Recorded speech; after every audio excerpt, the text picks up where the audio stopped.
Did you know that your brain is literally wired to make you procrastinate? Right now, as you're watching this video, there's a battle happening inside your head between two powerful forces, and spoiler alert, the procrastination side has been winning for thousands of years. But here's the thing that'll blow your mind. Procrastination isn't actually about being lazy or lacking willpower. It's about survival, and your brain thinks it's protecting you from something far more dangerous than a missed deadline. Welcome back to Aligned Action, where we dive deep into the fascinating world of human psychology. Today, we're going to uncover the hidden mechanisms behind one of humanity's most universal struggles, procrastination. By the end of this video, you'll not only understand why you procrastinate, but you'll also have a toolkit of science-backed strategies to finally break free from this cycle. First, please subscribe to our channel. Let's start with a scenario that'll probably sound familiar. You have an important project due next week. You know it's important. You know you should start working on it. But instead, you find yourself scrolling through social media, organizing your desk, or suddenly deciding that now is the perfect time to deep clean your entire house. Sound familiar? This isn't a character flaw. This is your ancient brain doing exactly what it was designed to do. Here's where it gets interesting. Deep inside your brain, there's a region called the limbic system, which includes your amygdala. This is your brain's alarm system, and it's been keeping humans alive for hundreds of thousands of years. When our ancestors encountered a potential threat, like a saber-toothed tiger, this system would flood their body with stress hormones and trigger the famous fight, flight, or freeze response. The problem is, your amygdala can't tell the difference between a saber-toothed tiger and your tax return. When you think about that important task you've been avoiding, your brain perceives it as a threat. Maybe it's the threat of failure, judgment, or not being good enough. Your amygdala kicks in and says, "Hey, this feels dangerous, let's avoid it." So you procrastinate, and immediately you feel relief. That relief is actually a reward that reinforces the procrastination behavior, creating a cycle that becomes harder and harder to break. But there's another player in this psychological drama, and it's called the prefrontal cortex. This is the rational, logical part of your brain that knows you should be working on that project. It's the part that makes plans, sets goals, and understands consequences. The prefrontal cortex is like the responsible adult in your brain, while the limbic system is like an emotional child who just wants to feel safe and comfortable right now. Here's the fascinating part. The limbic system is much older and more powerful than the prefrontal cortex. When these two systems are in conflict, the limbic system usually wins. It's like having a debate between a whisper and a megaphone. The emotional, immediate response drowns out the logical, long-term thinking. This brings us to one of the most important concepts in understanding procrastination: temporal discounting.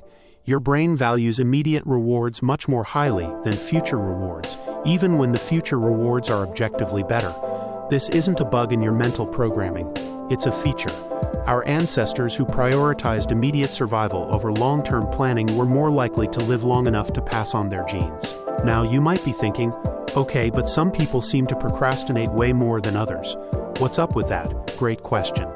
Research has identified several psychological factors that make some people more prone to procrastination. Perfectionism is a big one. If you're a perfectionist, you might delay starting a task because you're afraid you won't be able to do it perfectly. The fear of creating something imperfect feels so threatening that your brain chooses avoidance instead. Another major factor is something called task aversion. This happens when you perceive a task as boring, difficult, or unpleasant. The more aversive a task feels, the more likely you are to procrastinate on it. It's like your brain is saying, "That looks unpleasant. Let's do literally anything else instead." There's also the issue of abstract versus concrete thinking. Tasks that feel abstract or distant are much easier to procrastinate on than tasks that feel concrete and immediate. For example, write a report feels abstract, while open Microsoft Word and type the first paragraph feels concrete and manageable. But here's where things get really interesting. Procrastination creates what psychologists call a procrastination cycle. You procrastinate on a task, which makes you feel guilty and anxious. This guilt and anxiety make the task feel even more threatening, which makes you want to avoid it even more. The cycle continues until you're dealing with the additional stress of time pressure, which actually makes it even harder to do good work. So how do you break free from this cycle? The key is understanding that you can't just willpower your way out of procrastination. You need to work with your brain's natural tendencies, not against them. Here's your science-backed toolkit for beating procrastination. First, use the 2-minute rule. If a task takes less than 2 minutes, do it immediately. This prevents small tasks from accumulating into overwhelming piles. For larger tasks, commit to working on them for just 2 minutes. Often, starting is the hardest part, and once you begin, momentum takes over. Second, break large tasks into smaller concrete steps. Instead of write presentation, try open PowerPoint, create title slide, brainstorm 3 main points. Your brain finds it much easier to commit to small, specific actions than large, vague goals. Third, use implementation intentions. This is a fancy term for if-then planning. For example, if it's 9 a.m., then I will work on my report for 30 minutes. This creates a specific trigger that helps bypass the decision-making process where procrastination often strikes. Fourth, practice self-compassion.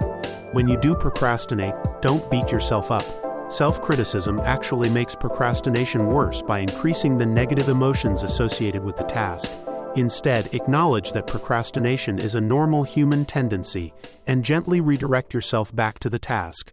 Fifth, use the Pomodoro technique. Work for 25 minutes, then take a 5-minute break. This makes tasks feel less overwhelming and gives your brain regular rewards for making progress. Finally, address the underlying emotions. Ask yourself what you're really afraid of. Are you afraid of failing, of being judged, of not being good enough? Once you identify the real fear, you can address it directly instead of just avoiding the task. Understanding the psychology behind procrastination is the first step to overcoming it. Remember, you're not broken, lazy, or lacking willpower. You're human, and your brain is doing exactly what it evolved to do. The difference is that now you have the knowledge and tools to work with your brain instead of against it. If this video helped you understand your procrastination patterns, hit that like button and subscribe for more insights into the fascinating world of human psychology.